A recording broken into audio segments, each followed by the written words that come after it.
until you asked. Well, we do now, so and we're We live. do. Yeah. Yeah, yeah. So it's very interesting having the science the way it is right now and the knowledge and the access to so many different variations of information and with the internet, scholars from all around the world being able to share their insights. Our access to information has accelerated, yet our understanding of how that information can benefit has not accelerated. And we're just right on the cusp of that awareness right now. So, so welcome, Lisa. Welcome, Alan. Welcome, Lucky. Great to have you folks here with us today. So we're just going to go through a little bit of an explanation on do we even exist? And then we can jump into, I've got a little surprise at the end for you folks to let go of burdens, quick little 5 minute process, and then we can jump onto any personal elements. So, what I want you to think about at first when I say, do we even exist? You're like, poke, poke, poke. Yeah, I can feel myself because we live our daily lives as if everything around us is solid, predictable, and real. If you're like me, you wake up, you make coffee, you grab your phone, you scroll through the feed. This table feels solid. Your body, it feels like it's solid, it's permanent. Your worries feel overwhelming. Yet here's the real kicker: physics, neuroscience, and psychology all tell us the same shocking truth. Almost everything you believe to be real is an illusion. Let's start with the fundamental basic atoms, the building blocks of everything that you see, you touch, everything that is. An atom is about 99.99999% empty space.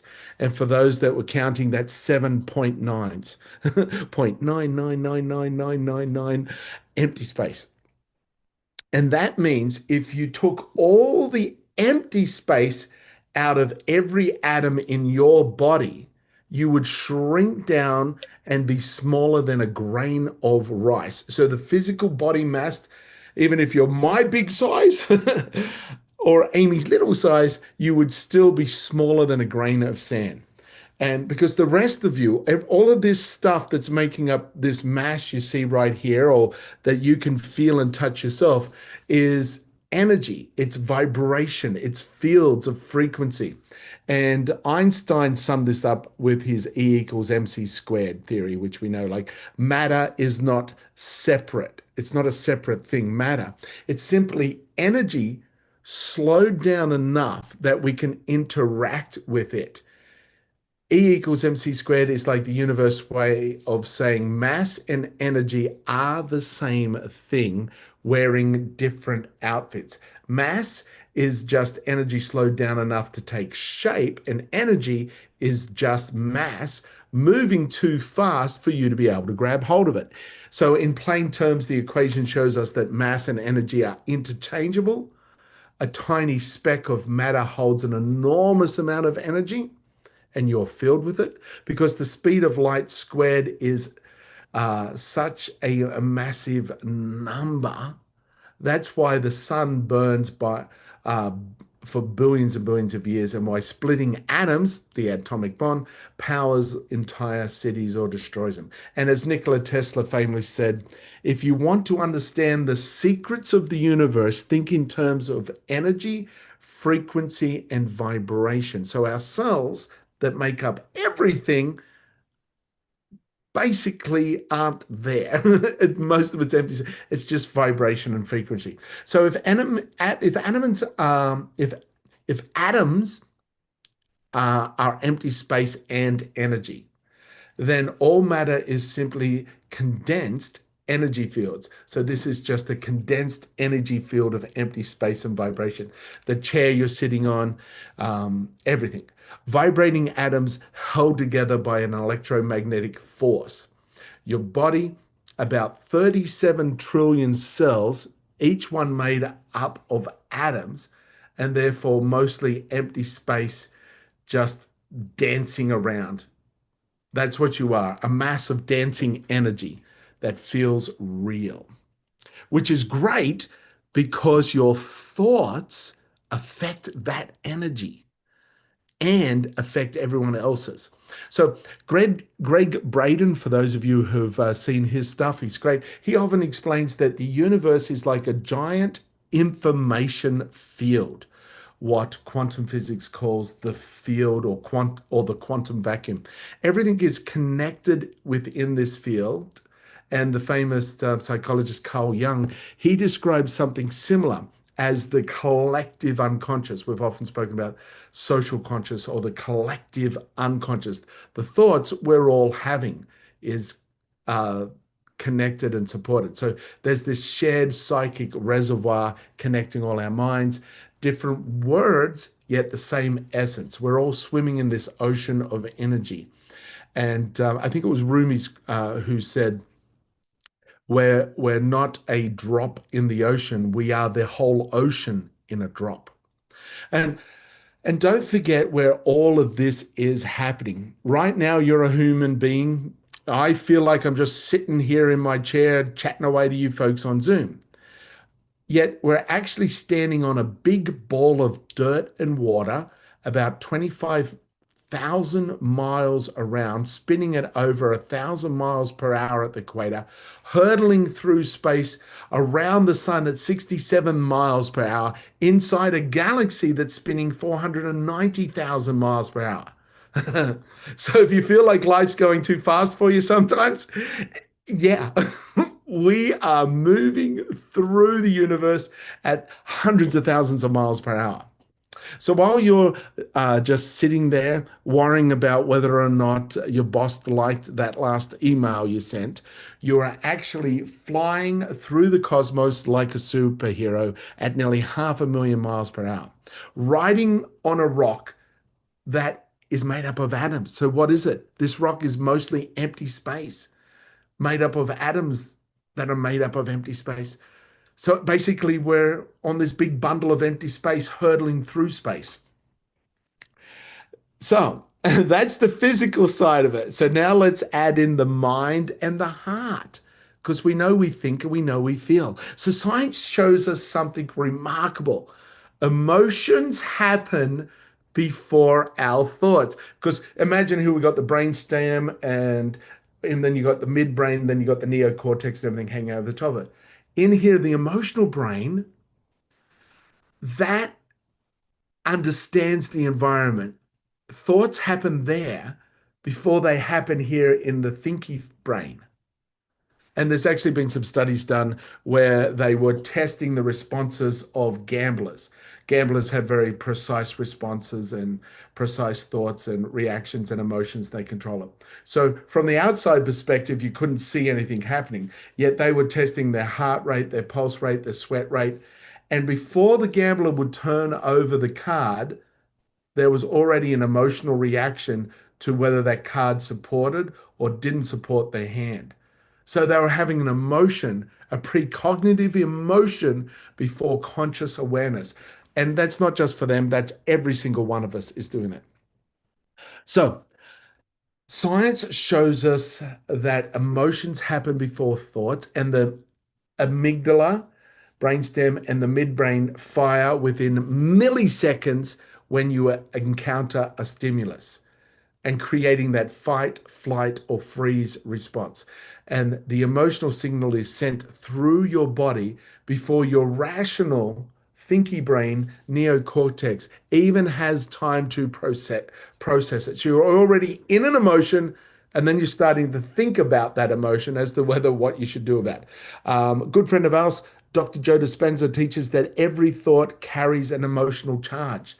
That emotion changes your chemistry, flooding your body with stress hormones like cortisol if you're anxious, like when my wife picks up my phone to read my texts.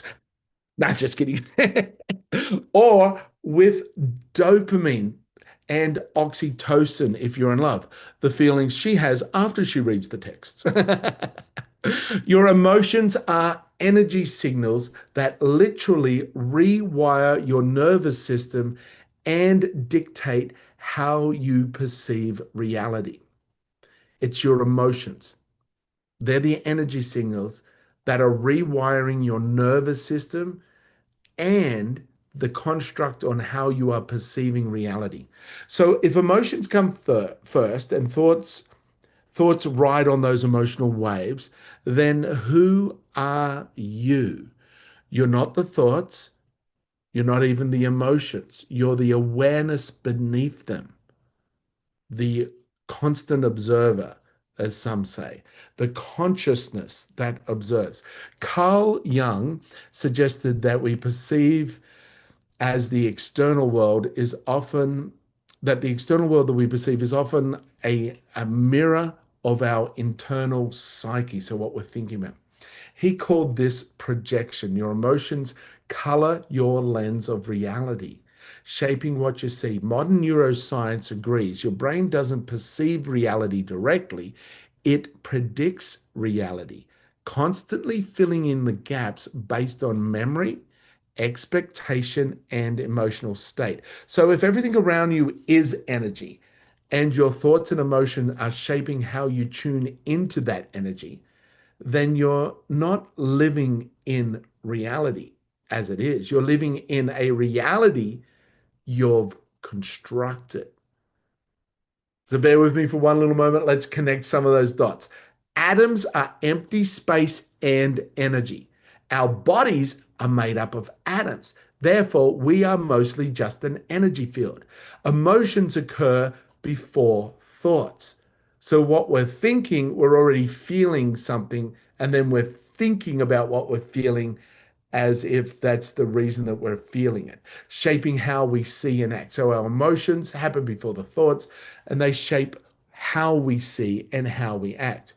And your thoughts ripple out as electromagnetic waves measurable outside the body. So that's right. How you're feeling, your heart resonance is measured up to 8 feet from your body. So 8 feet from your body, you are feeling the environment, and the environment's feeling you. And all of this is happening while you're not sitting still, while you're riding a spinning ball through space at incredible speeds, thinking, oh, my daily worries are everything. So, who are we really? Who are you really? It's stated that we are conscious energy. We are awareness temporarily inhabiting vibrating fields of atoms. We are not the fleeting thoughts or even the surging emotions. They're just something we've created. Those are just ripples in the energy field. And that's the great thing. When you're aware of that, you're able to, like a radio, tune in that energy field into the song you want to live, sing, play, and dance to. So here's that freeing part. If we are mostly empty space and energy, and our thoughts and worries are just smaller fragments of that, then our problems are even less substantial. They feel real because we energize them with focus and emotion and repetition. How many times have you worried about that time that that thing happened and it was 20 years ago? I still remember the time I was embarrassed in front of a girl that I had a crush on at high school, and I'm 55, and that was 40 years ago. And I still go, oh, that was so embarrassing. For those that stick around, I might share that embarrassing story. I might even mention names just in case she's watching. Um, So they feel real because we energize them with focus and emotion. Yet in the grand scale, they are less than nothing. They're just tiny ripples in an ocean that has existed for billions of years. As Dr. Joe Dispenza reminds us, where you place your attention is where you place your energy. Um, what does it say? Energy flows where attention goes. Energy flows where attention goes. So basically, he says, where you place your attention is where you're actually placing your energy. Intention is so important. Worry is simply energy invested in a negative possibility. It feels real, yet scientifically speaking, it isn't. It's just empty space and frequency. So shift the focus and you shift the field of potentials. So back to that question, do we exist? Well, the question is, what are we choosing to create with this energy that we govern as the intentional controller? Einstein once said, reality is merely an illusion, albeit a very persistent one. Carl Jung would argue that the illusion is useful, though, because it teaches us about ourselves. Nikola Tesla would add that by tuning our frequency, we can align with all different levels of reality. And Greg Braden actually has a whole bunch of documentaries, and it shows us that when groups of people come together with a coherent emotion and intention, when you are combining your intention and your emotional energy, there are measurable changes that occur in the physical world. One example I can talk about is a group meditating on a Friday night, and over the weekend, the crime rate and emergency services and emergency hospital visits plummeted. So, statistically, every Friday night these folks meditated, the weekend was a lot less of crime and accidents. We got a question real quick. Can you say that again? Energy goes where? To my bank balance. No, I wish. Energy flows where attention goes. Maybe you can type that in the chat, Amy. Energy flows where attention goes. So the energy flow, whatever you're putting your attention on, you are adding your cosmic energy to that moment. So if you're putting your energy on a limitation, you are locking down that limitation stronger and stronger, more as a stronger reality. And then you'll point to all your friends, see, this is real. Yes, and it doesn't have to be, because we are creators, not just observers. Energy, thought, and emotions, they're all our tools. Energy, thought, and emotions. You're not just having emotion, it feels like it's happening, and yet you are creating it. Same with your thoughts and how you choose to use your energy. So say hello to yourself. You are an energy being made of mostly empty space, riding a spinning planet, hurtling through space. Your emotions spark before your thoughts, shaping your reality in advance, and then you're thinking about it. Ooh, I was expecting something like this to happen. How many times have you said that? Were you expecting it or were you creating it?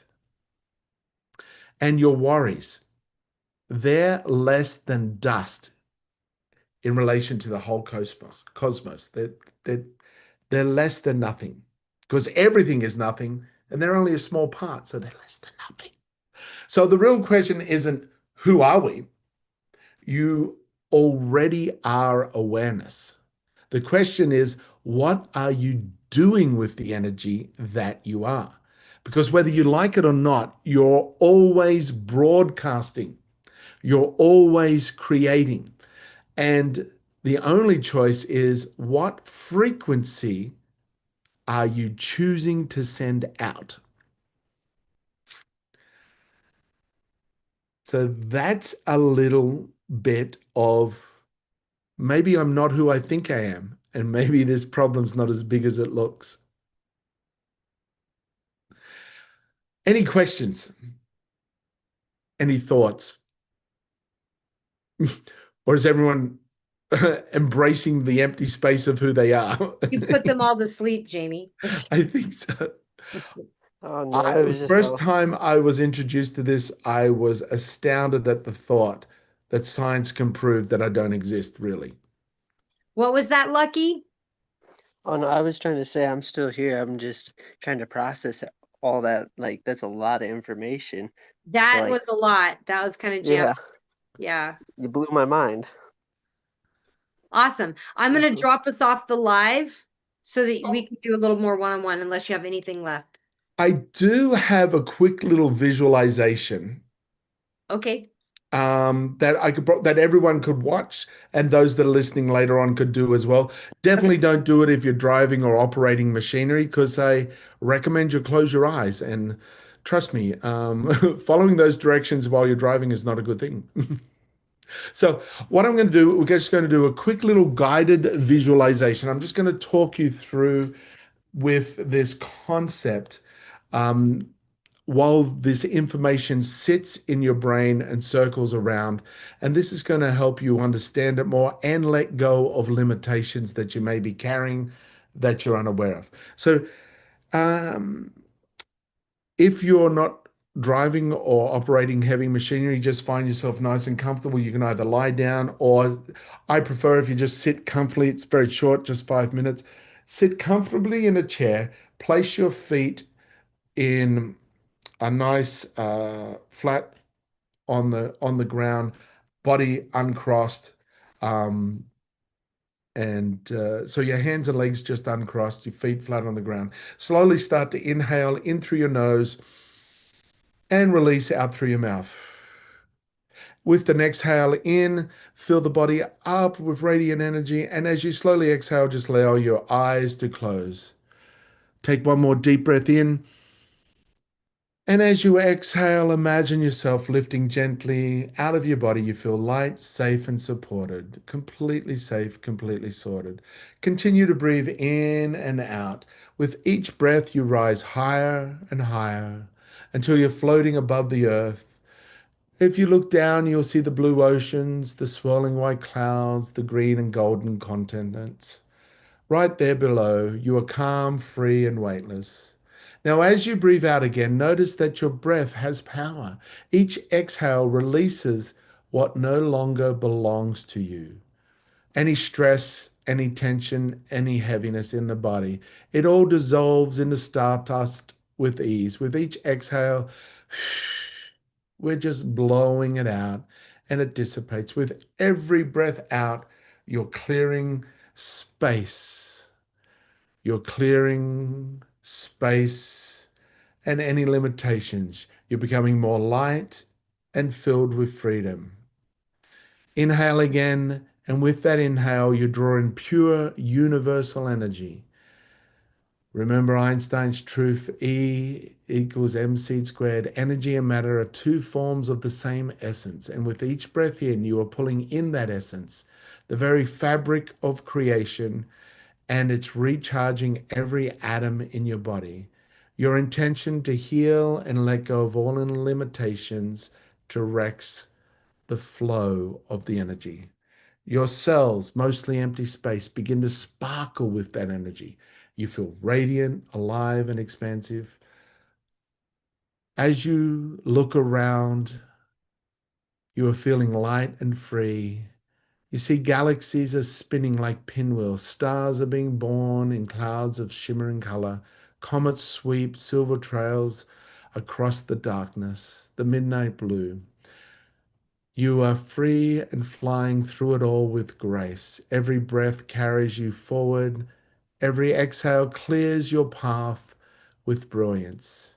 Every inhale fills you with the raw creative force of the universe.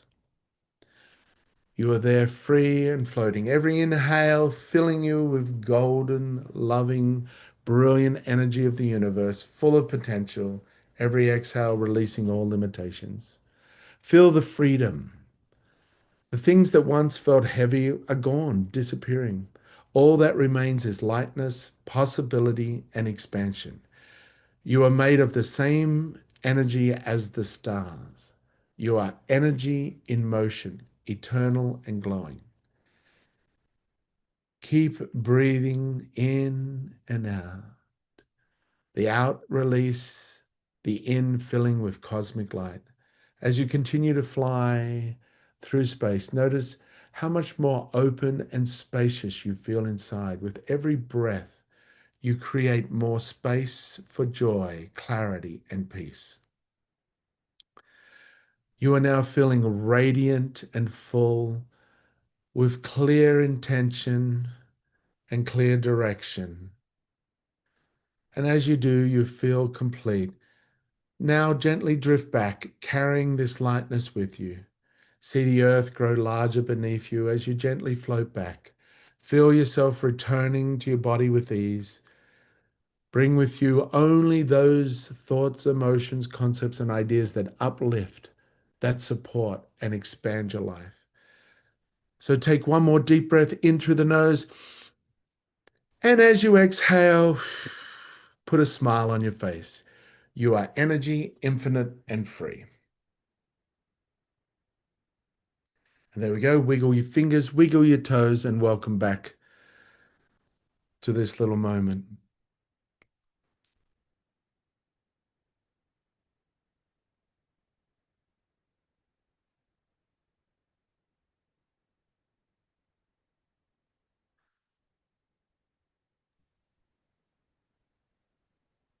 And That peace, that drop silence. a 1 in the chat, or flip your camera on, or say hi. Let us know that you're all back and all good. I'm going to drop us off the live now. Okay, so we're going to quickly drop off the live. Thanks everyone for joining in. And For those that want to join us in the future, go to toxicminefield.com and you can sign up there, and then you can be on the Zoom. And then we do some more personal stuff with you once we drop off the live. So we'll see you next week. Next